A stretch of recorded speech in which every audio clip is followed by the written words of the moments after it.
Oh iya, maaf ya, ini udah record belum? Udah, Pak. Udah ya? Oke, thank you thank you. Oke, selamat siang. Assalamualaikum warahmatullahi wabarakatuh.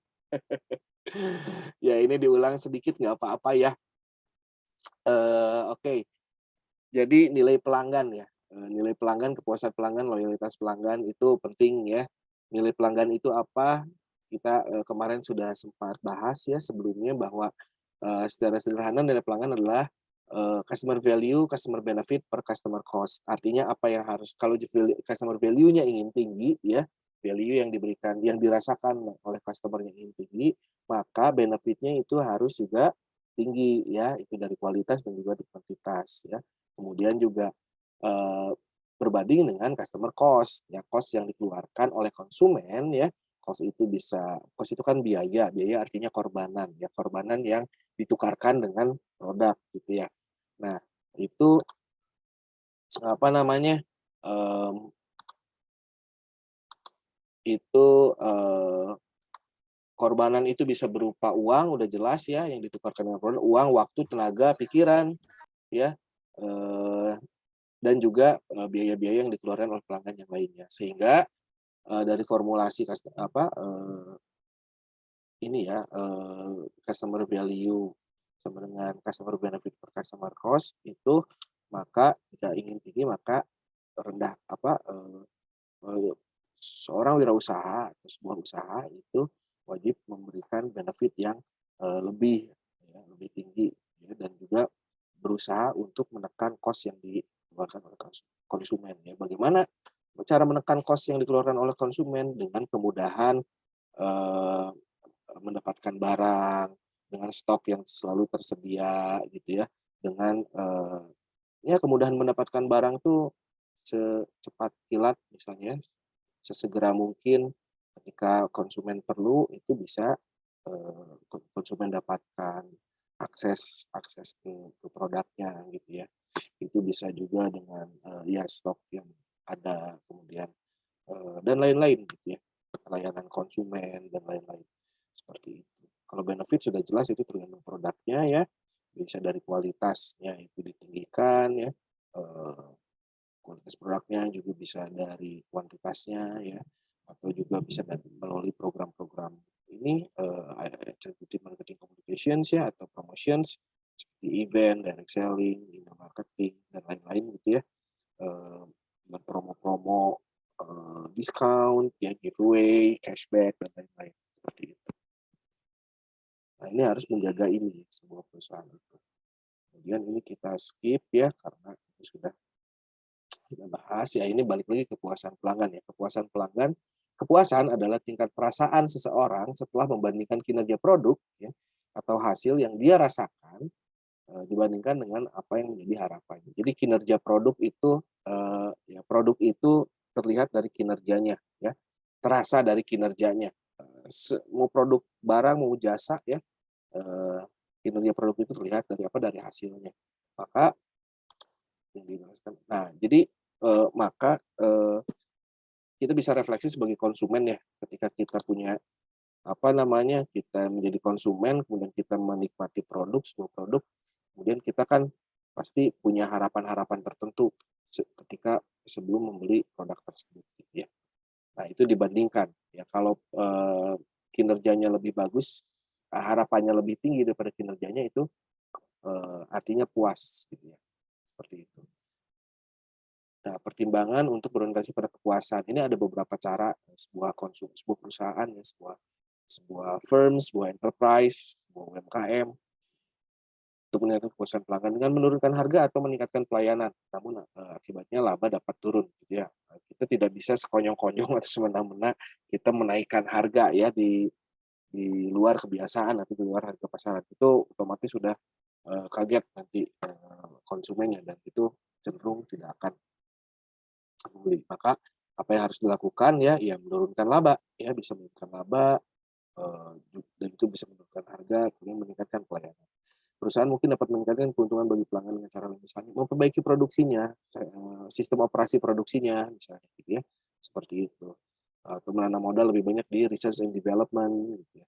Kemudian orang yang punya kepentingan dalam perusahaan, maksudnya ini ada internal stakeholders, ada external stakeholders, itu pun perlu diperhatikan karena kebahagiaan internal itu akan tercermin ya, akan terpancar ke kebahagiaan ke eksternal ya. Misalnya karyawan, penyalur, pemasok, pemegang saham gitu ya, tim kita itu perlu dijaga juga kebahagiaannya ya, kepuasan bekerjanya, kemudian, apalagi pemegang saham itu perlu dijaga kepuasannya, dan ini semua berkomitmen ya untuk, menerapkan kepuasan pelanggan. Karena profit yang besar itu ya kalau dari sudut pandang marketing itu adalah, melalui kepuasan pelanggan. Kalau kita bisa menjaga kepuasan pelanggan, maka profit akan eee terus datang dan terus,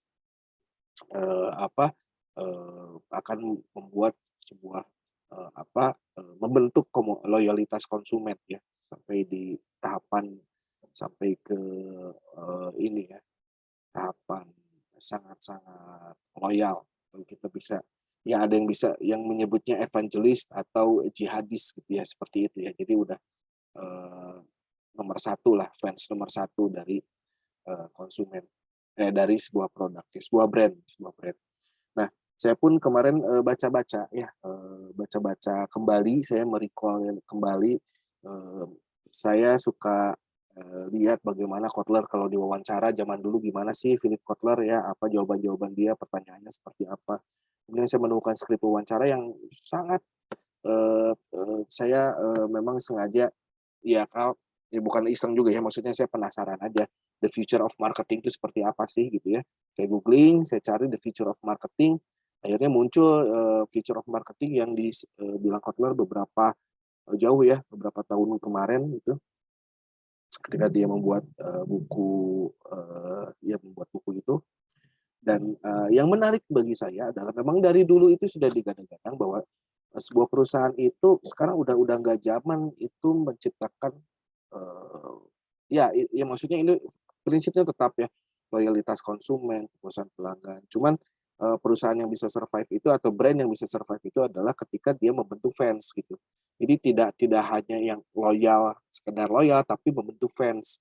Nah, fans itu ya teman-teman bisa, refleksi juga lah, teman-teman ada fans bola kan, ada fans apalagi, fans artis, idola artis ada ya, fans ya, bukan sepatu ya, fans itu apa ya, ya, jadi sebuah perusahaan itu atau sebuah brand itu dia menciptakan fans. Nah, itu yang akan survive gitu ya, yang akan survive melalui program-program tetap menciptakan fans itu ya lewat kepuasan pelanggan ya, seperti itu.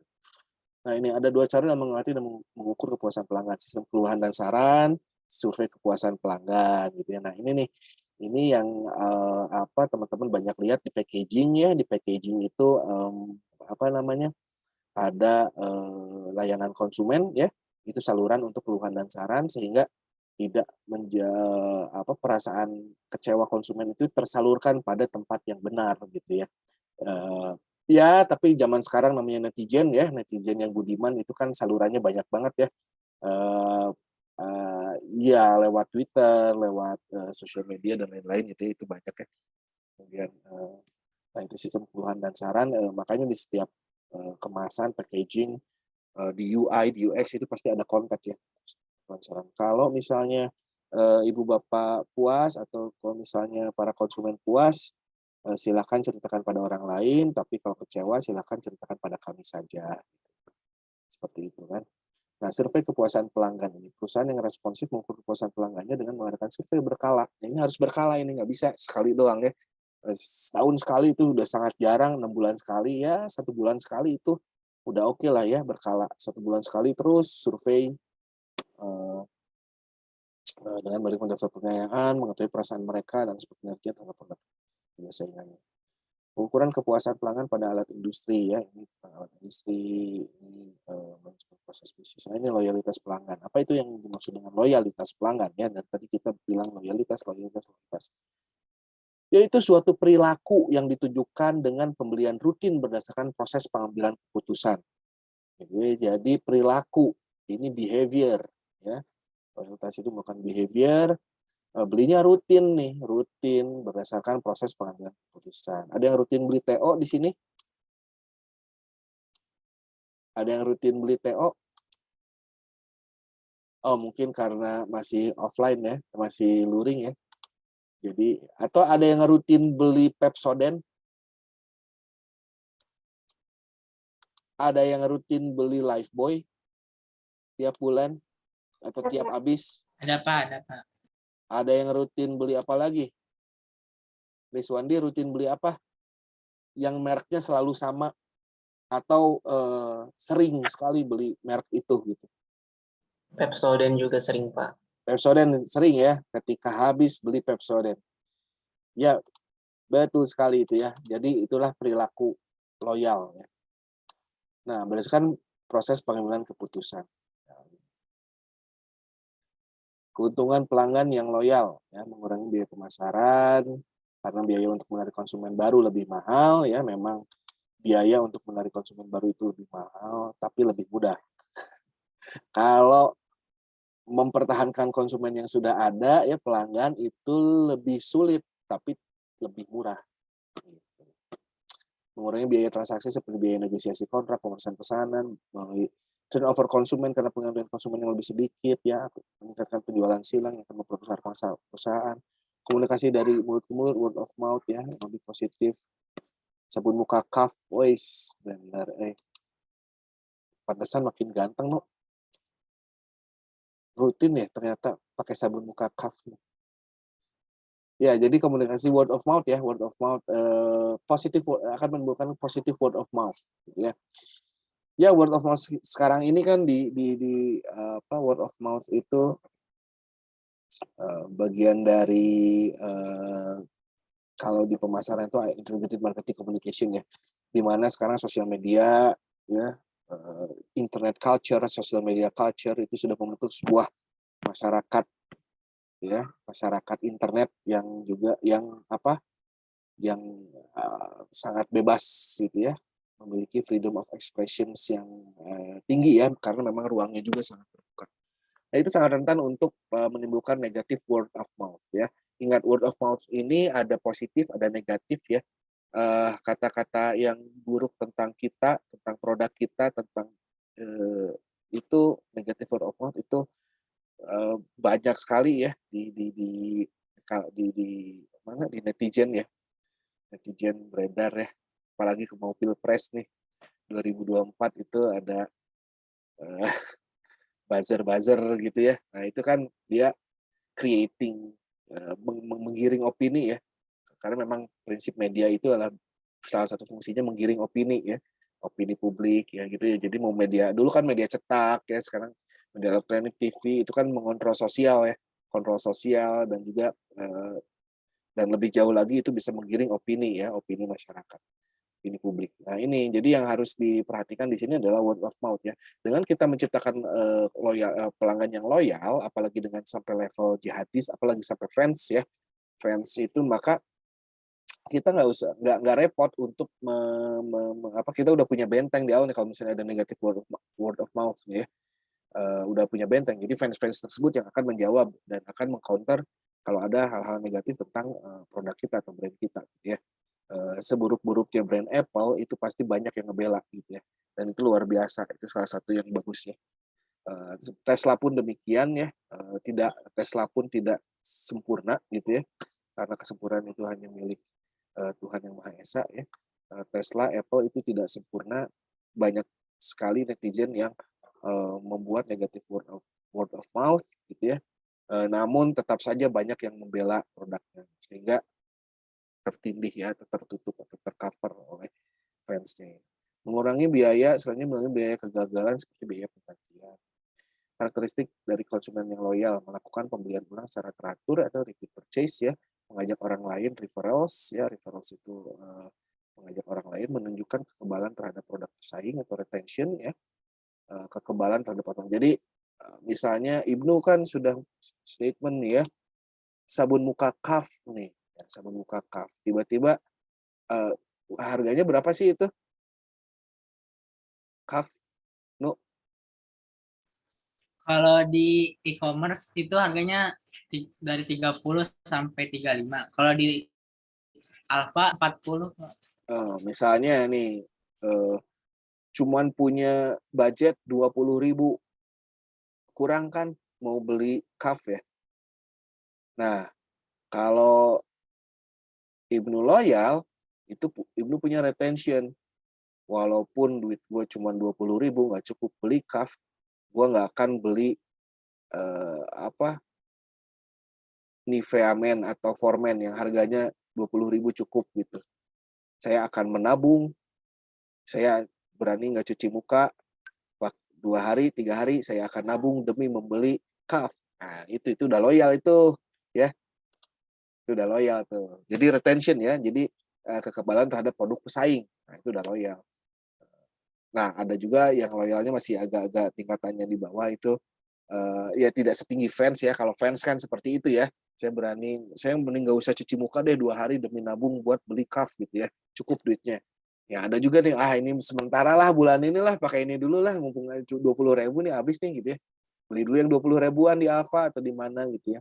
Dengan merek lain. Nah, itu ada loyal. Jadi, nah, selain juga melihat penonton, terus ini ngasih referrals tuh. Ibnu tuh ngasih referrals ke, ini nih beli ke Rizwandi ya. Rizwandi mending pakai cuff deh ini, ntar mulus kayak gua nih lihat mukanya kayak gitu ya. Tanpa filter, bener. Nah, ini referrals ya. Ini cuff nih berguna, sangat bermanfaat untuk kesehatan kulit muka dan lain-lain gitu. Jadi Kaf kan nggak minta Ibnu untuk ngejelasin itu, ngasih referral ke orang, enggak kan, dan Ibnu kan tidak mendapatkan keuntungan apa-apa sebetulnya dari situ ya. Cuman Ibnu merasa bangga ketika yang Ibnu sukai digunakan oleh orang lain gitu. Membeli di luar lini produk jasa percaya keras produk lain sih. Ini membeli di ya samalah kayak ini ya, produk pesaing atau membeli di luar ini. Ya. Nah, ini tingkatannya nih. Nah, ini tingkatannya tadi tuh yang paling tinggi itu advocates gitu ya. Jadi advokasi nih. Aset ada seksi advokasi nggak? Apa tugasnya nih advocates nih? Advokasi. Advokasi kan kayak ngawal gitu ya, ngawal terus menyampaikan aspirasi, misalnya ada urusan-urusan tertentu gitu kan terus dikawal. Nah, ini nih sama, ini juga advokats terhadap brand gitu ya. Jadi terus ngawal brand ini ya.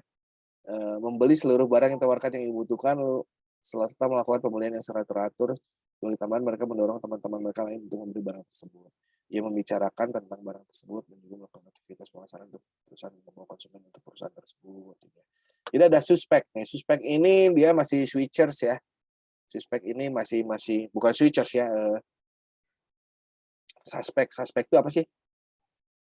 Diduga ya. Nah, diduga nih, terduga ini terduga ini suka produk ini. Kemudian prospek itu yang setelah dari suspek ya, kalau berhasil gitu ya, di approach gitu ya, dibujuk, dia ada ketertarikan, nah itu prospek ya. Ada disqualified prospek. Disqualified itu ketika dia setelah diprospek didekati lagi dia tidak mau ya. Nah, itu jadi disqualified prospeknya. Itu langsung kalau yang mau itu langsung first time customer ya. Dari prospek sudah dibujuk ya, itu langsung masuk first time customer ya.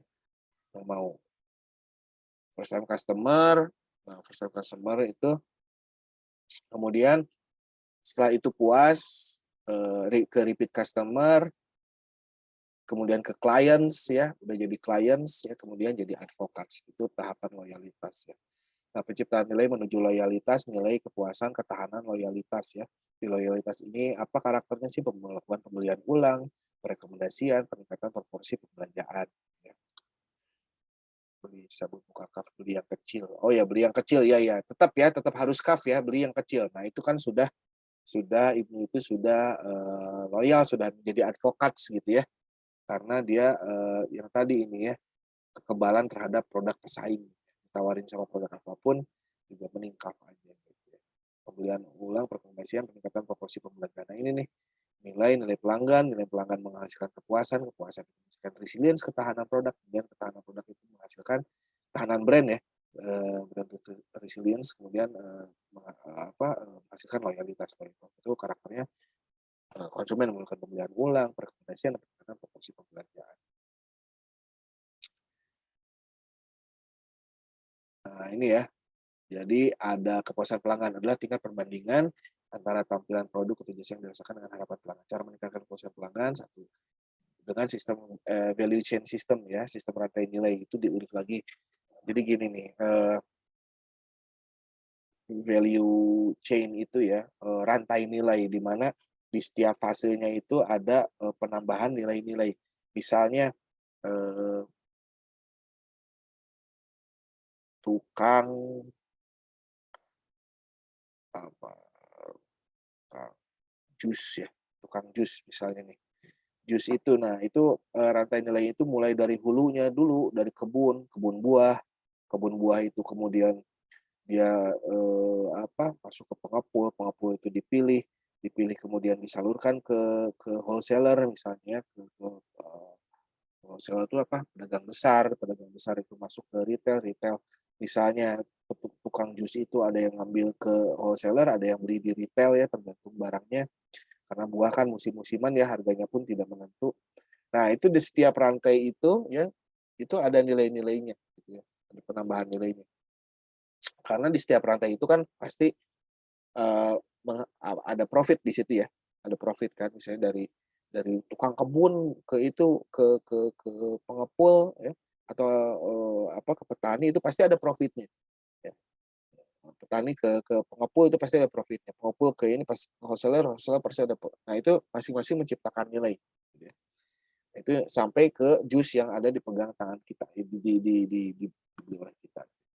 Dua sistem penyerahan nilai, value delivery system, kemudian pemasaran hubungan timbal balik, customer relationship marketing.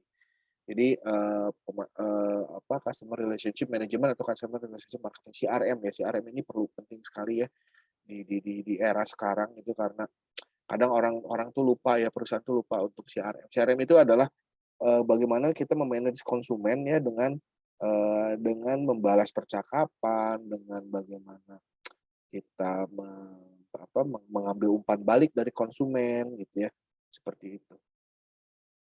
Nah ini ada pertanyaan. Kalau nggak ada pertanyaan, ini ada tugas ya. Tugas sebenarnya ini lebih sukanya individu sih. Jadi kan reward sendiri ya, heboh sendiri, Harry gitu, seru ya. Heboh sendiri. Soalnya kalau kelompok tuh, tapi saya lebih suka kelompok sih. Kalau kelompok mah lebih bisa mendewasakan teman-teman. Jadi ini nih, ini anggaplah pertemuan 6 ya, praktek bisnis, analisis pemasaran. Ya. Setelah memahami apa itu loyalitas pelanggan, maka kali ini kita akan bahas tentang Customer Loyalty Index ya. Apa itu customer? Kelihatan nggak? Ini perlu diperbesar. Nah, apa itu Customer Loyalty Index?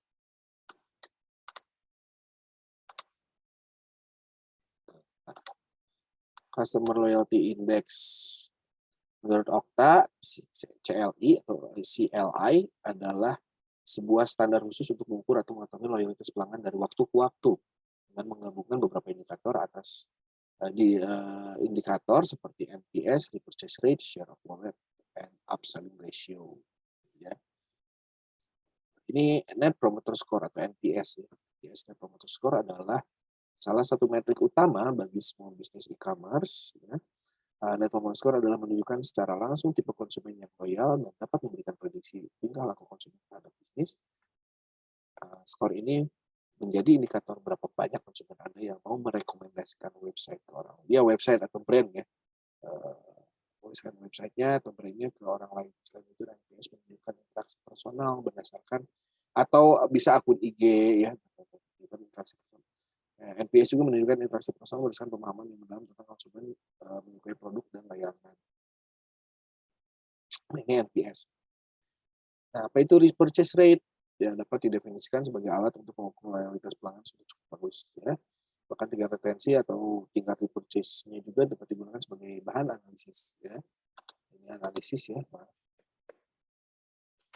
Biasanya market atau perusahaan akan membagi level loyalitas pelanggan menjadi beberapa kelompok seperti partner, advokator, yang seperti yang tadi ya kita bahas ya, partner, advocator, supporter, klien, dan prospek. Ya. Nah, ini teman-teman bisa pelajari kemudian dari hasil analisis tersebut. bisnis di atas kita bisa menyusun serangkaian strategi yang berhubungan dengan hasil data tersebut. Misal program khusus untuk pelanggan pasif agar bisa menjadikan pelanggan menjadi aktif dan selanjutnya meningkatkan jumlah pelanggan loyal 90 menjadi 95% dan seterusnya. Ada share of wallet ya, berbeda dengan market share. Kalau market share itu pangsa pasar adalah bagian dari pendapatan yang dimiliki perusahaan untuk keseluruhan pasar ya. Jika misalnya 30% dari semua laptop yang dibeli di Indonesia berasal dari Apple, maka pangsa Apple di Indonesia adalah 30%. Jadi kalau market share itu adalah pembagi kue ya, bagi-bagi kue gitu ya. Kuenya berapa persen, kue dari ini ada di Indonesia, ada pasar banyak, nah itu bagi-bagi kue gitu ya. Potong-potong kuenya berapa misalnya 30% gitu dan. Pangsa pasar seluruh bahan terus besar. Sebaliknya, share of wallet atau dalam bahasa Indonesia adalah pangsa dompet ya. Dompet yang bagi yang punya dompet gitu ya. Kita harus ukur juga dompetnya tebal-tebal nggak nih gitu ya. Dompetnya tebal-tebal kan bagus ya, itu buat disasar ya. Buat pangsa dompet menentukan berapa banyak yang dihabiskan seorang individu pelanggan di pasar tertentu untuk perusahaan tertentu. Ya, misalnya Gurus ID ingin membeli laptop baru untuk karyawannya dan hanya membeli MacBook untuk penyambungan tinggi 10% dan 10%. Maka Apple memiliki pangsa dompet 10% dari Gurus ID. Sisanya berarti sisanya untuk karyawannya itu ya dapatnya apa Acer gitu ya, Apple. Setelah mengetahui contoh-contoh metrik dalam mengukur loyalitas, mari kita bersama-sama melihat contoh metrik general CLI di bawah ini. Ini silakan dipelajari ya. Mudah saja, ini memang istilah-istilahnya sophisticated ya. Sophisticated sangat-sangat keren gitu ya. Tapi ini bikinnya mudah ya. Maksudnya mengerjakan ini mudah. Menganalisisnya pun mudah. Di indeks ini akan menghitung 3 pertanyaan 1 sampai 6 ya. Ini contohnya 3 pertanyaan ya. Beberapa contoh pertanyaan yang biasa digunakan ya. Produk apa nih? Ya, ABCD ya. Misalnya CLI survei ya. Pertanyaannya, seberapa besar kemungkinan Anda merekomendasikan rekening kepada teman-teman di kontak Anda gitu ya. Skornya 1 ya, 2 total 260 ya. Skala 1 sampai 6 ya.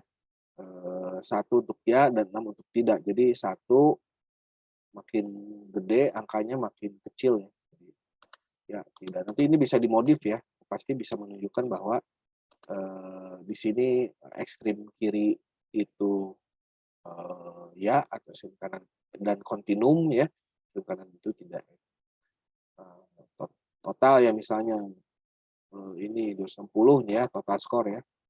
Bagi 3 86,7 dengan pedoman penilaian sebagai berikut. Ini seperti ini ya. 0 sampai 50 loyalitas tidak ada. Nah, berarti 87 itu masuk ke loyalitas cukup lah ya. Loyalitas cukup. Maka mana nih? Oh, 8 ya ini 85 sampai 100 ya.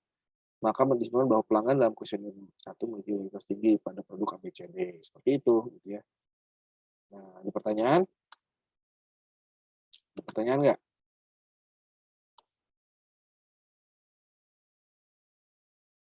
Nggak ada? Kita lanjut ya. Nah, ini nih ya, tugas kelompok brand yang dikumpulkan secara individu ya. Buatlah survei secara online ya, Google Form, Zoho dan lain-lain ya. Pada 10 pelanggan aja. Produk yang apa dengan pertanyaan yang diadaptasi dari Digen Sanin ini ya. Pertanyaan-pertanyaan ini semua setelah mendapatkan data mentah ke 10 lah ya, 10 kuesioner lah. Hasil dari kampus loyalty index ya. Olahlah datanya. Apa yang harus ditingkatkan? Nah, ini ya, kumpulkannya. Ada pertanyaan nggak? Produknya apa, Pak? Misalnya. Produknya produk siapa? Nah, ini nih. Ada yang bisnis sendiri nggak?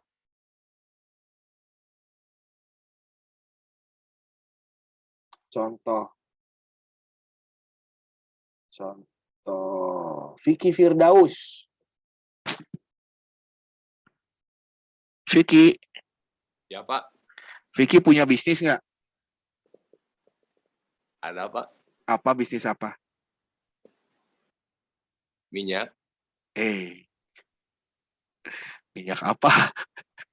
Minyak Ini letik. Pak, minyak letik. Oh. Nenek punya bisnis nggak?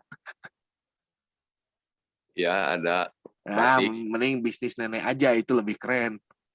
batik. Ya maksudnya gitu ya. Misalnya, aduh saya bisnis apa ya? Boleh misalnya kayak Vicky ya. Neneknya Vicky itu seorang legend ya, living legend. Adalah pembatik tulis khas apa Sukapura ya Vicky ya. Dan harganya berapa Vicky? Ya, suka berapa? Harganya berapa? Per selempang 600.000 ke atas. Tuh 600.000 ke atas ya, itu selempang tuh kecil ya. Dan yang mahal itu berapa sampai puluhan juta ya Vicky ya. Nah ini insya Allah Vicky akan mewariskan kemampuan neneknya. Ya Vicky ya, kudu lebar itu kalau hilang ya, kemampuan itu tuh. Oh, bisa puluhan juta ya. Nah bisa mungkin kayak gitu ya, misalnya loyalitas kita mau bikin CLI kelompok ya, kelompok gitu ya. Misalnya ada yang sekelompok sama Vicky, tentukanlah misalnya. Terus, bagi yang belum punya bisnis, bagi yang belum mulai, artinya kan harus segera mulai ya. Harus segera mulai nih. Ada yang belum punya bisnis di sini?